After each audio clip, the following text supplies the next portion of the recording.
भारत छोड़ो आंदोलन 9 अगस्त क्रांति के अवसर पर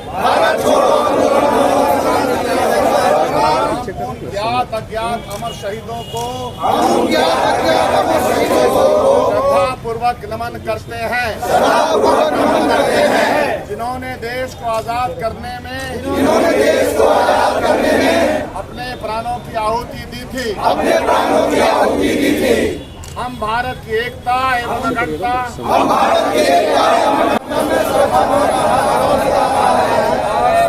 सांप्रदायिक हितों के नाम पर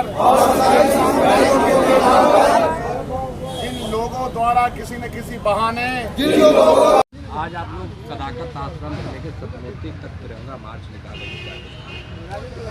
हर साल इस क्रांति दिवस के अवसर पर कांग्रेस पार्टी और सेवा दल कांग्रेस मुख्यालय सदाकत आश्रम से तिरंगा मार्च निकालती है और विधानसभा अवस्थित जो शहीद स्मारक है वहां आके हम अपने बड़े नेताओं के साथ, तमाम कार्यकर्ताओं के साथ श्रद्धा सुमन अर्पित करते हैं और अपने शहीदों को जो देश को आज़ाद कराने में अपना बलिदान दिया है उसको याद करके हम प्रेरणा लेते हैं कि आने वाले पीढ़ी, वर्तमान पीढ़ी उनसे प्रेरणा ले और यह भारत का संविधान इन बलिदानियों के वजह से बना, जिसको हम सब सुरक्षित रखें और सर्वमान रखें।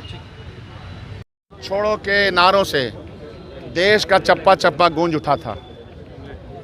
8 अगस्त को जबकि उस वक्त के ऑल इंडिया कांग्रेस कमेटी के अध्यक्ष मौलाना आज़ाद थे, उनकी अध्यक्षता में ये रेजोल्यूशन बम्बई में पास हुआ। 8 अगस्त की ही रात को देश के तमाम कांग्रेस पार्टी के नेता, महात्मा गांधी, जवाहरलाल नेहरू, सरदार पटेल, अन्य नेता और हज़ारों लोग सलाखों के पीछे डाल दिए गए। 9 अगस्त से क्रांति शुरू हुई। लोगों ने यूनियन जैक को हटा करके अपने अपने तरीके से भारत का झंडा फहराया।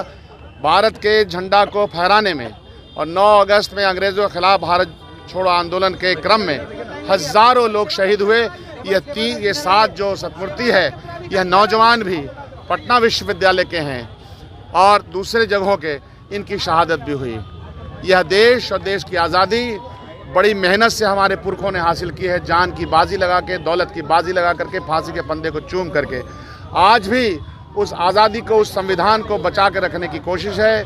जो भी विघटनकारी शक्तियाँ, और ख़ास तौर पे हम लोग देख रहे हैं कि हमारे देश में सामाजिक न्याय और सामाजिक एकता और स्वाधीनता संग्राम के उन सपनों को चूर चूर करने का प्रयास किया जा रहा है, उस सब के खिलाफ आज हम लोगों ने संकल्प लिया। सकील साहब, वक्फ अधिनियम संशोधन बिल आ चुका है।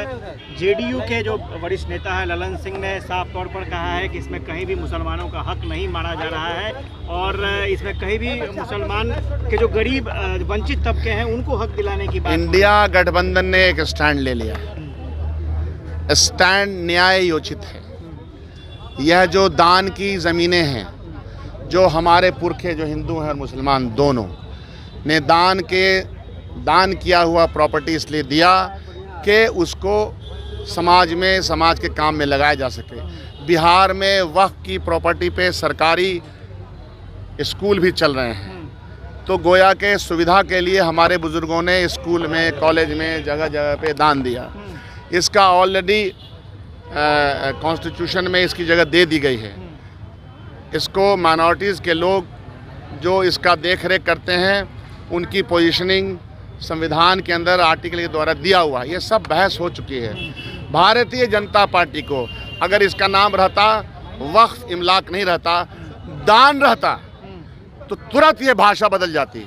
वक्फ लगता अरे ये तो मुसलमानों से रिलेटेड है, ये सिर्फ मुसलमानों से रिलेटेड नहीं है, ये इस देश के समाज के लिए है जिन लोगों ने दान दिया। उसी तरह से जो दान है, बहुत सारे मठ हैं, दान के हज़ारों एकड़ ज़मीन, उसका संचालन वहाँ के संचालन कर भी करते हैं, एक कमेटी बना करती है। तो अगर निगाह भारतीय जनता पार्टी की सही है तो चारों तरफ, चारों निगाहों से देखे, वक्फ की प्रॉपर्टी को अपने लिए हड़पने का और एक शगुफा छोड़ने का, एक झुंझुना बजाने का एक आदत पड़ गया है। तो जनता जो ललन सिंह को झुंझुना बजाने में बहुत मज़ा आता। उनका पिछला भाषण भाजपा के खिलाफ हम देख रहे थे, तो ऐसा भाषण दे रहे थे, लगता है कि भाजपा से तो कितना दूरी है। तो बड़का झूठा पार्टी के साथ जिन लोगों ने अपना तालमेल किया है, ये उनको मुबारक।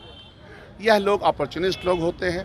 हिंदी उसका क्या होगा मैं बोलना नहीं चाहता हूँ, हर आदमी जानता है कि अपॉर्चुनिज्म का हिंदी क्या होता है, द से शुरू होता है। मांझी और चिराग आरक्षण मामले पे झगड़ गए, कैसे देख रहे हैं इसको?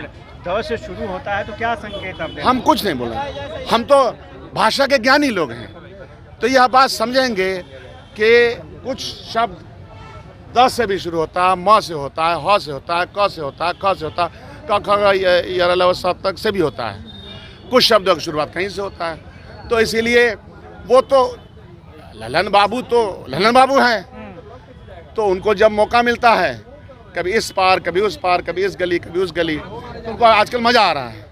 तो मज़ा आ रहा है उनको, ये जनता दल यू के शीर्ष नेतृत्व वो तो शीर्ष नेतृत्व है ना, वो एक टेक्निकल नेता जनता दल यू में बनाए हुए हैं, तो टेक्निकली जो कहना है कहें। शीर्ष नेतृत्व पर आपको भरोसा है कि कुछ पॉजिटिव आएगा? नहीं, दुनिया देश में तो आदमी भरोसा पर ही चलता रहता है, देखें आगे आगे देखो क्या है।